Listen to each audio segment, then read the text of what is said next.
I'm not sure what the market is like in your specific area in Centurion, but speaking from my market here in the parks in Joburg, um, price and reason for sale are more critical than ever before. And if the seller's reason for sale is not there, it's a total waste of time. And second, if their price is wrong, it's also a total waste of time. How aggressively do you price counsel your sellers, and what is your strategy for price counseling them? How do you go about it? So I think it needs to be weekly. I Okay. think you need to have those conversations weekly with your seller. That's what I do on a weekly basis. If I've done a show day and I haven't had an offer, I'm dropping the price that Monday. It doesn't make sense to continue at the same price. Just to waste a month at the same price and is a waste of time. And I'm finding, I don't know what you are, but to drop a price by 5% or 10% is not making a difference. You've got to sort of radically drop the price. It's got to come down 20%. In order to get, you're saying you're not getting inquiries, it's because of the price. They're seeing the price, and if you're printing out those property 24 activity reports and showing that to your seller, I don't know if you do that. Do you get those property 24 activity reports? Um, You can I do. ask the transaction ladies to download it for you if you don't have access to it. But those are Okay. powerful because you can see on a daily basis how many clicks the property is attracted. And if you're getting thousands of clicks on a listing and no inquiries, it's clear as day what the issue is. It's the price. You are doing weekly feedback with your seller. My principal used to talk about, my old company used to talk about 500 rand an hour activities. If you say you want to earn 500 rand an hour, if you consider yourself a professional and you need to earn a certain salary, it's those activities, sitting in your seller's lounge, is giving them the feedback that are earning you the money. And you get, I would say, with every single conversation you have with your seller, it's got to be about price. You've got to get the price right. And the minute the price is right, in my experience, that property sells. You can sit for months at the wrong price and have no interest. You know. So that's where the reason for sale is so critical. If the seller's reason is not there, they're just testing the market. They're wasting your time. If they're leaving the country, if they're one of the D's, leaving the country, getting divorced, going through debt issues, or what's the other one? Death. Somebody's died. Then those are the sellers you want. So my advice, what I wanted to suggest to you is to pick. I see you've got about 16 listings on the XP website, and they look really nice listings, and all in similar areas and similarly priced, which means that if you've got a buyer at a certain price level, you should be able to show them a whole bunch of houses, which is the ideal situation. But what I wanted to suggest is pick your sort of two or three or four most serious sellers, the ones that are have to sell. They're leaving the country by the end of the year. They've got to sell. Pick your four top D sellers and seriously price counsel those sellers. Radically drop those prices. And one of the ways that I did that effectively, coming out of the breakthrough group discussion we had with Steve and the guys last year, was to do those agent power hours. And I really encourage you to do those. It kind of goes against the grain as agents. We don't want to involve other agents on our mandates, but do it. It really has worked for me. I'd encourage you to do that, and do it in a strategic and methodical way. So what I did was I arranged an open hour. I invited agents that I felt I could trust, that I could work with.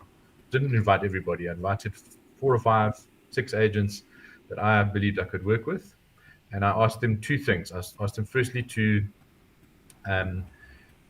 invited them to the show day, or this little agents open hour. I asked them, my brief to them was twofold. I said, firstly, I need your honest, accurate valuation of this property. If you had to sell it today, what would you price it at? And I asked them to put that valuation in writing so that I could then go and present it to the seller. And the second thing I asked them to do was to introduce their buyers. Any buyers that they felt were appropriate to introduce to the home, I would welcome those buyers and I would split the commission with them. So that was my invitation to those agents, and they responded really well.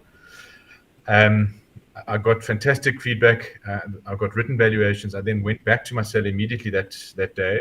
I presented those valuations, 1, 2, 3, 4, 5, 6 written valuations to my seller. So it wasn't coming from me. I wasn't the bad cop. The market was telling them what the property was, the value was. And that helped me to radically get the price down. And the other thing which I did in conjunction with that agent showed was to do an FNB valuation.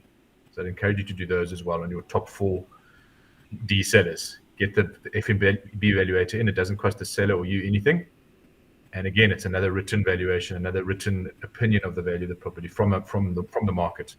And so I did that as well in conjunction with the agent's show there. And those together helped me to get the price down. Once I brought the price down, I then did a very active marketing campaign like you do with Flow. Did a flow marketing campaign. I did featured listings online. I did show days. So you really want to pump it once you've got the price right, and just generate that immediate activity. So I'd encourage you to implement those on your top 4 D sellers. Don't waste time on the ones that are not serious sellers. And if you, how do you do your commission split if you get the agents to 50-50. help you? I'd rather 50% of the commission than 0. And the reality was, I didn't sell those properties as a result of my competitor agents bringing buyers through. I sold them because of getting the price right, and the other agents helped me to do it. And the other byproduct of this whole exercise is that it helps you to build relationships with other agents.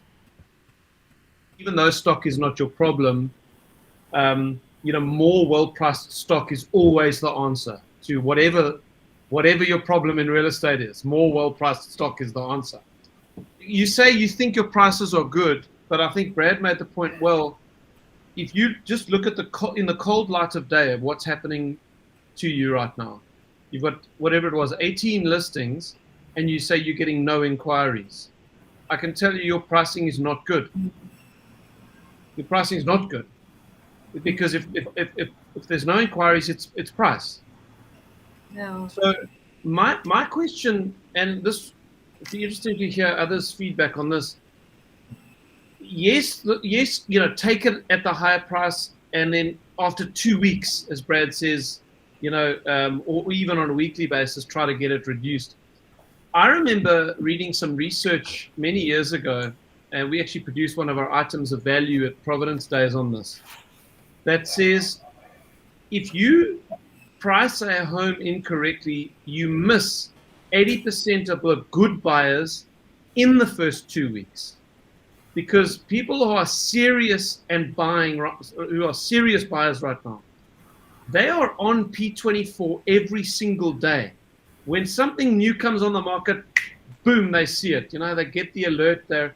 I know when we were searching for a house, I think my wife looked at something like 80 properties before we bought our home. And she was in touch with every agent. She was on P24. The buyers these days are educated. And so if a home comes on the market day 1 and it's overpriced, they see it, they think it's not in my price bracket, or they miss the alert, or whatever the case may be. Then it comes down 2 weeks later. Even if it's 2 weeks, the buyers are thinking, these guys were cheeky, they're overpriced, they must be desperate. It's only been 2 weeks and they're already bringing the price down. These guys are desperate. So now they say, if we hang in there for another week or two, the price is going to come down more. In fact, I'll tell you what, let's make a cheeky offer, because these guys are desperate. You're on the back foot from the very beginning if you price wrongly. So I guess my question, be interested to hear everyone's feedback on this, and you can push back as hard as you want and say it's not possible, we can't do this. In reality, it doesn't work. You've never worked as an agent, Stephen, you don't know, and that may be true. But my question is it not possible to, through generating more leads, seller leads, get far more hardcore with what listings you actually are willing to take, and that you are happy with the price from the word go? That's my question. Is that not something that can be looked at? Most of the comments have come through, you are a nice person. We're agents, we're nice people. We don't want to be sort of abrasive and come across as aggressive when we do the the listing. Now we take on board this overpriced listing to see how it goes. But I think what Stephen has said, and what Charles also said, I think Brad mentioned it as well, that price counseling session starts right from the word go. I mean, I want to give a quick example. I've lost two mandates in the last 3 months. They were on the market, overpriced. We went in overpriced, contrary to my stats, my counseling right from the word go. Because I'm a nice guy, I say, okay, let's try it. The seller wants 3 million. It's boo. It's not going to work. Now, 2 weeks later, you price counsel, they don't. And the funny part is the one guy, the one seller, is a bank valuer, a sworn valuer. Doesn't want to listen to the agent's area expertise and the advice that the agent gives him. He knows best. 6 months later, the mandate's expired. He doesn't want to renew the mandate, open to everybody. He sold 50K below what I valued the house at initially. 6 months later, he sold it now to another. I got fed up. I said, listen, keep your house. I'm off. Because you're wasting money, you're wasting time. His brother-in-law, the same thing. That mandate's grossly overpriced, same situation. I've walked away now. So my psyche is, if there is an indication that this guy's not going to listen to me or to you, I'd rather walk away from the bush. They're not going to come down with the price. And like Brad said, 2 weeks in, you reduced, or I think it was Shaw, you reduced the price. Now you look, gee, there's something wrong with this house. 2 weeks in, we've reduced the price by 50K. People are taking chances. So that's the thing. I think we have a slightly unique situation in Gauteng, specifically because our market is so bad up here relative to other provinces.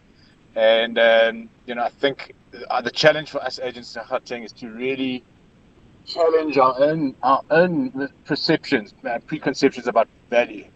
I think Charles said it well just now. You can't assume that you know the value of a property, because I'm constantly shocked by how where buyers are coming in and where buyers are seeing value. And so that was just the point I wanted to make, is we really need to challenge our own perceptions about value. And I think if an owner has owned a property in Gauteng, if an owner's owned a property for less than 10 years, you can pretty much put your head in a block and say they're going to lose money when they sell the house. It's just about it's just about as bad as that. So just don't assume that you know the value of property, and at the end of the day, a property is worth what a buyer is prepared to pay for it. And your job as an agent is to bring the seller the offer. So take every offer. Don't ever assume that an offer is too low or that your seller won't look at it.